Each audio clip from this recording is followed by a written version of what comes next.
नमस्कार, स्वागत है आप सभी का मेरे यूट्यूब चैनल पर। इसका नाम है गर्दन स्टडी। मेरी बहुत सी वीडियो यूट्यूब पर डली हुई है और मैं आज यहाँ मेरी वो सारी वीडियो टेंस से रिलेटेड है, सेंटेंस से।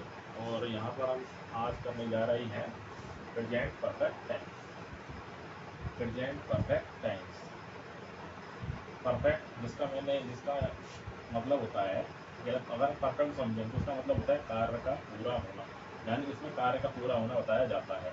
प्रेजेंट परफेक्ट टेंस अगर हिंदी वाक्य में आ जाए, प्रेजेंट परफेक्ट टेंस को अगर हम कैसे पहचानें तो देखिए, कुछ शब्द होते हैं जिनके जरिए हम प्रेजेंट परफेक्ट टेंस को पहचान सकते हैं। वाक्य के अंत में अगर चुका है आ जाए, चुकी है, चुके हैं, लिया है, दिया है, किया है, आया है और गया है, ये सारे शब्द अगर आ जाए वाक्य के अंत में, हिंदी वाक्य के अंत में, अगर ये लिया है, दिया है, गया है, किया है, लिया, दिया, यानी चुका, चुके, चुके, लिया, दिया, किया, गया, आया। हिंदी वाक्य में अगर चुका, चुकी, चुके, चुका, चुकी, चुके, लिया, दिया, किया, गया, आया अगर आते हैं तो वो वाक्य हमारा कौन सा होगा? प्रेजेंट परफेक्ट टेंस होगा। तो समझते हैं इसको। जैसे मैंने लिखा,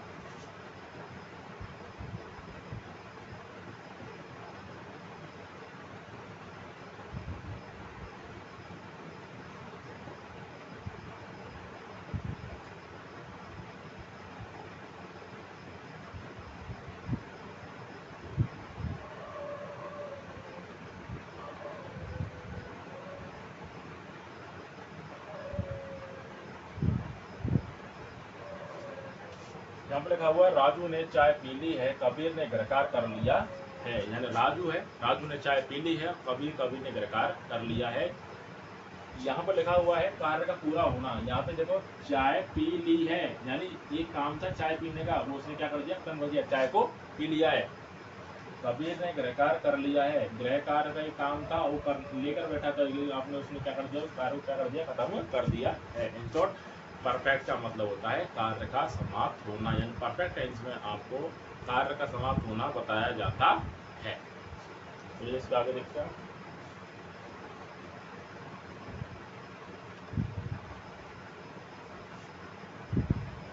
और जैसा कि आपने पहले भी बहुत वीडियो देखी होंगी, हर टेंस के 4 प्रकार होते हैं। हर टेंस के 4 प्रकार होते हैं: अफर्मेटिव, नेगेटिव, इंट्रोगेटिव, अफर्मेटिव और इंट्रोगेटिव नेगेटिव। तो पहले अफर्मेटिव करेंगे। इसका अफर्मेटिव का फॉर्मूला लिखेंगे पहले हम। अफर्मेटिव इसका फॉर्मूला है, सब्जेक्ट आता है पहले, उसके बाद हैज या हैव दोनों में से कोई एक को लगाएंगे हम। वर्ब की थर्ड फॉर्म आती है, उसके बाद आता है ऑब्जेक्ट या कॉम्प्लीमेंट।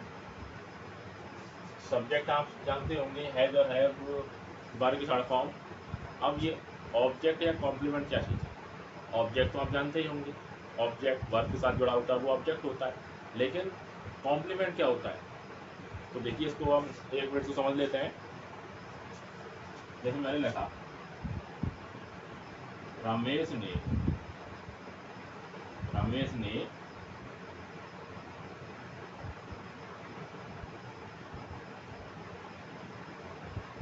किताब लिखी, सोनू जयपुर गया। देखिए, अब इन दोनों वाक्यों को ध्यान से पढ़िए और फिर देखते हैं क्या असर मिलता है। देखिए, जैसे यहाँ पे लगा हुआ है कि रमेश ने किताब लिखी, लिखा हुआ है कौन सा? देखिए, रमेश ने किताब लिखी, यानी रमेश ने काम किया था कौन सा? किताब लिखने का। और सोनू जयपुर गया, सोनू ने कौन सा काम किया? जाने के कहाँ पर? जयपुर। रमेश ने लिखी क्या? लिखी किताब। और सोनू गया कहाँ पर? जयपुर। इसको देखिए, रमेश ने किताब लिखी, रमेश ने जब काम किया लिखने का, उस किताब पर क्या प्रभाव पड़ा? एक किताब क्या हो गई? पब्लिश हो गई। किताब क्या हो गई? पब्लिश हो गई। इसने किताब लिखी, एक पूरा पन्ना लेके बैठा था, एक पूरी किताब, एक खाली पन्ना लेके बैठा था, और वो क्या हो गया? भर गया, यानी उसने किताब पूरी लिख दी। पहले उसका कुछ नहीं था, लेकिन अपने उसने किताब लिख दी। सोनू भरतपुर गया, सोनू ने काम किया, कौन सा काम किया भाई? भरतपुर, ये जयपुर जाने का, सॉरी सोनू ने जयपुर जाने का काम किया। सोनू ने कौन सा काम किया? जयपुर जाने का काम किया। देखिए सोनू जब जयपुर गया तो जयपुर पर क्या प्रभाव पड़ा? सोनू जब जयपुर गया, अगर मैं बोलता हूँ चलो मैं भरतपुर गया, जब मैं भरतपुर गया तो भरतपुर पर प्रभाव पड़ा भाई, भरतपुर बदल गया, भरतपुर पर भूकंप आ गया, क्या हो गया? मैं भरतपुर गया तो उस भरतपुर पर कोई भी प्रभाव नहीं पड़ा। जब मैं भरतपुर गया तो भरतपुर पर क्या प्रभाव पड़ा? कोई प्रभाव नहीं पड़ेगा भाई, भूकंप आ जाएगा, क्या हो जाएगा? कुछ नहीं होगा। एक और वाक्य देखते हैं यहाँ का।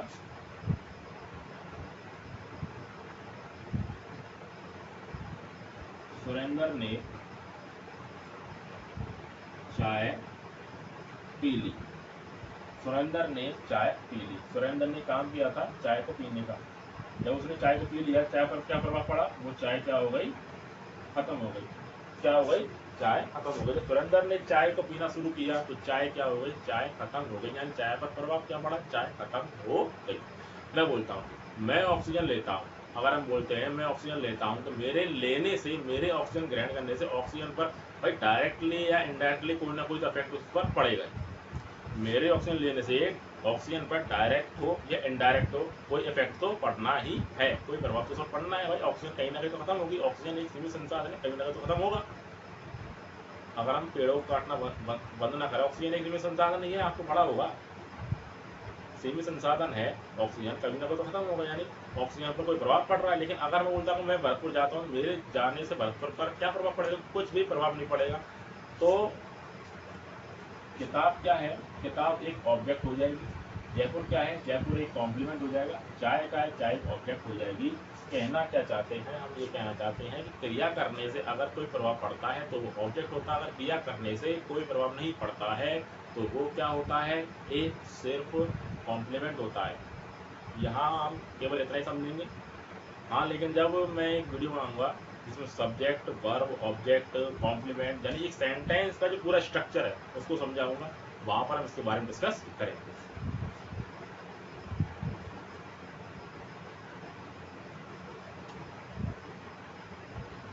देखिए, जैसे एक वाक्य लिखता हूं,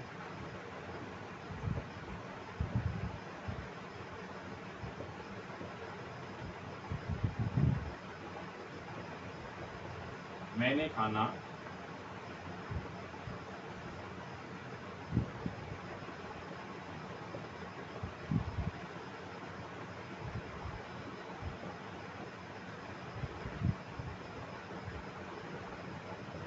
मैंने खाना खा लिया है। मैंने खाना खा लिया है, इससे पता चला देखो खा लिया है, इसमें मैंने काम किया कौन सा? खाने का। वो क्या कहा? वो खत्म कर दिया। खा लिया भाई, खाना, खाना में खाने बैठा था और वो क्या कर दिया? मैंने खत्म कर दिया। मैंने खाना खा लिया। इसको बनाते चलो। सबसे पहले सब्जेक्ट आएगा, सब्जेक्ट हमारा ये है, फिर है जो है। अब इनमें से कौन सा लगाऊं मैं? यहाँ पर हैज लगाऊं या फिर हैव लगाऊं? हैव लगेगा या हैज लगेगा? इस कंफ्यूजन को अभी दूर कर देते हैं। देखिए, तो लाइन आपको याद रखनी है। देखिए, अगर सब्जेक्ट हमारा आई हो, बी हो, यू हो और दे, सब्जेक्ट अगर हमारा आई हो, बी हो, यू हो, दे, क्या लिखा है मैंने? ध्यान रखिएगा, अगर सब्जेक्ट हमारा आई है, बी है, यू है, दे, कौन सा सब्जेक्ट अगर हमारा आई है, बी है, यू है, दे है, तो हमें क्या करना है? उसके बाद हमें हैव लगा देना है। क्या लगा देना है? हैव लगा देना है। यानी हैव कहाँ लगेगा? आई, बी, यू, दे के साथ। और सब्जेक्ट अगर हमारा ही हो, सी हो, इट हो या फिर किसी का नाम हो तो हमें वहां पर हैज लगाना है। अगर आसान भाषा में आपको समझाया जाए तो एक वचनकर्ता के साथ हैज आता है और बहुवचनकर्ता के साथ क्या आता है? हैव आता है। और हाँ, आई को बहुवचन में गिना जाता है क्योंकि आई के साथ जो भी वर्ब आती है वो बहुवचन वाली आती है। ये मैंने पहली वीडियो यानी प्रेजेंट टेंस यानी टेंस की जब मैंने वीडियो बनाई थी पहली वाली, उसमें आपको बता दिया गया, वहाँ पर जाकर देख लीजिए। मैंने खाना खा लिया है, आपको सबसे पहले क्या सब्जेक्ट, सब्जेक्ट में है मैंने। देखिए, आई का मतलब केवल मैं ही नहीं होता, आई के माने मैंने भी होता है, आई माने मुझे भी होता है, आई माने मैं भी होता है। मैं, मैंने, मुझे, तीनों को हम क्या बोलते हैं? आई बोलते हैं। प्रोनाउन में ये सारी बात हम डिस्कस कर लेंगे बाद में। अब हैव लगाऊं, यहाँ पर आई दे रखा है तो यहाँ पे हैव लगेगा। मेन वर्ब करता हूँ कौन सी है, खा लिया, तो आई हैव ईटन। ऑब्जेक्ट क्या है इसमें, कॉम्प्लीमेंट ऑब्जेक्ट खाना है, खाना खत्म हो जाएगा तो ये होगा हमारा ऑब्जेक्ट होगा आई हैव ईटन फूड। मैंने खाना खा लिया है, ये बना है आई हैव ईटन फूड। ये हमारा जो है अफर्मेटिव है। अगर हमें करना है नहीं तो उसका फॉर्मूला है subject plus have plus not plus main verb की थर्ड फॉर्म प्लस ऑब्जेक्ट या कॉम्प्लीमेंट। अब यहाँ तो मैंने फॉर्मूला लिख दिया है, लेकिन अगर आप मेरी एक बात सुनेंगे तो ये फॉर्मूला आपको रटने की जरूरत नहीं है, आप खुद फॉर्मूला बनाओगे। जी हाँ, आप खुद फॉर्मूला बनाना सीख जाओगे कि फॉर्मूला को कैसे बनाया जाता है, नेगेटिव का फॉर्मूला कैसे बनाते हैं। आपको केवल एक फॉर्मूला देखना पड़ेगा अफर्मेटिव, आप उसको खुद नेगेटिव बनाओगे। करना क्या है इसके लिए हमको कुछ नहीं करना है, केवल मेरी बात सुननी है। जी हाँ, और ये जो है प्रेजेंट से लेकर फ्यूचर तक सब में काम आएगी। आपको अलग से कोई फॉर्मूला याद करने की ज़रूरत नहीं पड़ेगी। ऐसा नहीं करना पड़ेगा कि प्रेजेंट का याद कर लिया फिर हमें नेगेटिव का याद करना है, इंटरोगेटिव याद कर लिया फिर इंटरोगेटिव नेगेटिव का भी याद करना है। नहीं, ऐसा कुछ नहीं है। आपको करना क्या है,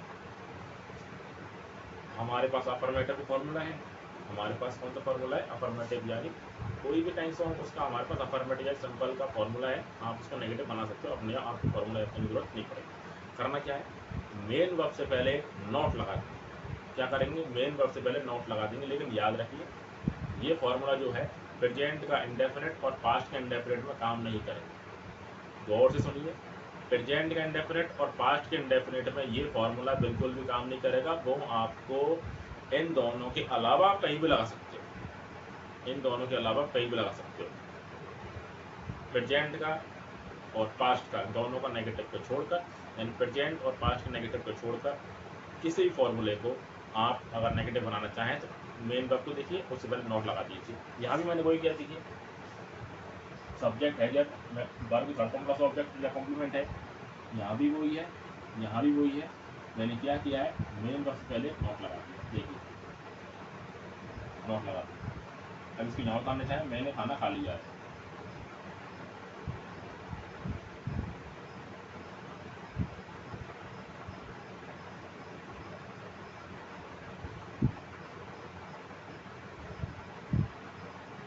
मैंने खाना खा लिया है, सॉरी मैंने खाना नहीं खाया, मैंने खाना नहीं खाया। सब्जेक्ट आई, मैंने का है जो है हैव लगेगा, नॉट उतार लेंगे यहाँ पर, बाकी थर्ड फॉर्म खाया, ईटन। बाकी थर्ड फॉर्म होती है ये, जैसे ईट फर्स्ट फॉर्म है, एट सेकंड फॉर्म है, ईटन थर्ड फॉर्म है। और हाँ, अगर आपको टेंस को सीखना है,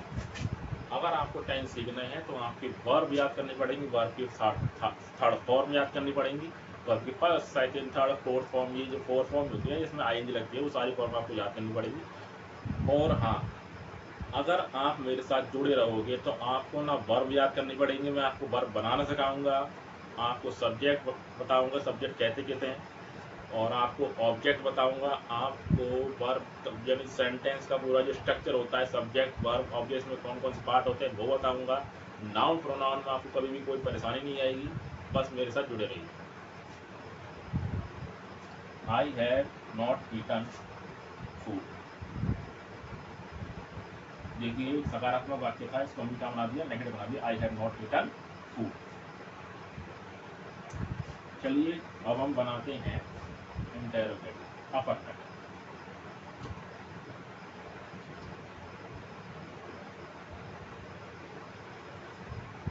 कि इस वाक्य को हमें क्या बनाना है, इंटरोगेटिव अफर्मेटिव।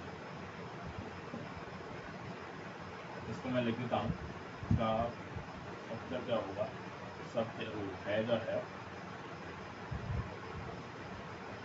है प्लस सब्जेक्ट प्लस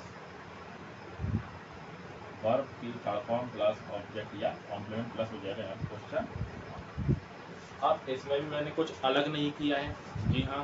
इसको अगर आपको समझना है तो इसमें भी एक बात याद रखनी है, जी हाँ, सेम नियम है। प्रेजेंट के इंडेफिनिट को छोड़कर और पास्ट के इंडेफिनिट को छोड़कर, जी हाँ, प्रेजेंट के इंडेफिनिट को छोड़कर पास्ट के इंडेफिनिट को छोड़कर ये फॉर्मूला सभी में काम करेगा। छोड़ना दो ही है टेंस में, क्या छोड़ना है, पूरे टेंस में प्रेजेंट से लेकर फ्यूचर तक आपको प्रेजेंट का इंडेफिनिट और पास्ट का इंडेफिनिट ही छोड़ना है, जी हाँ। इनमें ये नियम काम नहीं करता है, इनकी खुद की फॉर्म होती है, इनका खुद का फॉर्मूला होता है, जी। अब सुनिए, अगर आपको ऐसा करना है किसी भी अफर्मेटिव के फॉर्मूले को अगर आपको इंटरोगेटिव बनाना है तो आपको केवल एक काम करना है कि सब्जेक्ट के तुरंत बाद जो आता है सब्जेक्ट से पहले उसको लगा देना है। याद रखिए, सब्जेक्ट से पहले जो आता है उसे सब्जेक्ट से पहले लगाना है। देखिए, सब्जेक्ट के तुरंत बाद जो आता है, सब्जेक्ट के तुरंत बाद ये आ रहा है हमारा, अब हमें क्या करना है, सब्जेक्ट से पहले इसको लगा देना है, जो हमने यहाँ पर लगाया है जो है सब्जेक्ट हमने यहाँ रख दिया, ये रख दिया। वाक्य लिखते हैं, क्या मैंने खाना खा लिया है, क्या मैंने खाना खा लिया है, ये हमारा इंटरोगेटिव है। चलिए इसे बनाते हैं। क्या दे रखा है, हैजर है, हैव लगेगा, सब्जेक्ट मैंने आई, वर्ब चौको खा लिया, ईटन, ऑब्जेक्ट या कॉम्प्लीमेंट, ऑब्जेक्ट आइए, हैव आई ईटन फूड, क्या मैंने खाना खा लिया है, जी। अब हम इसको बनाते हैं इंटरोगेटिव नेगेटिव।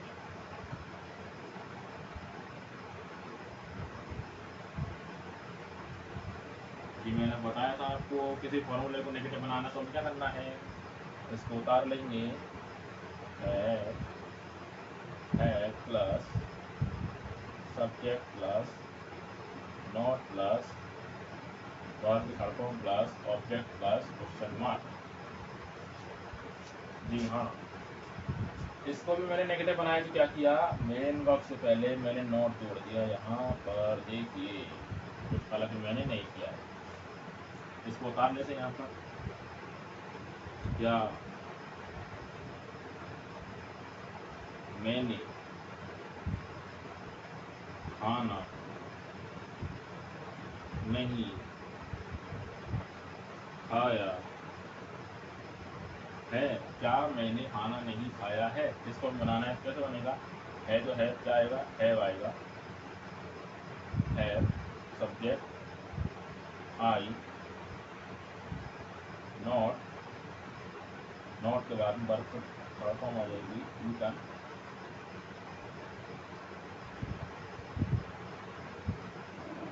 क्या आया है, food, question mark, have I not eaten food, क्या मैंने खाना नहीं खाया है, have I not eaten food. आशा करता हूँ प्रेजेंट परफेक्ट टेंस में आपको इसके बाद कोई परेशानी नहीं रहेगी।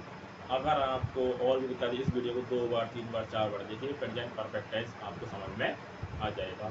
इससे पहले ही मेरी वीडियो डली हुई है, आप उनको देख सकते हो, बिल्कुल ग्राउंड लेवल से मैंने सिखाया है। टेंस की कोई परेशानी आपको नहीं रहेगी अगर आप सब मेरे साथ जुड़े रहोगे।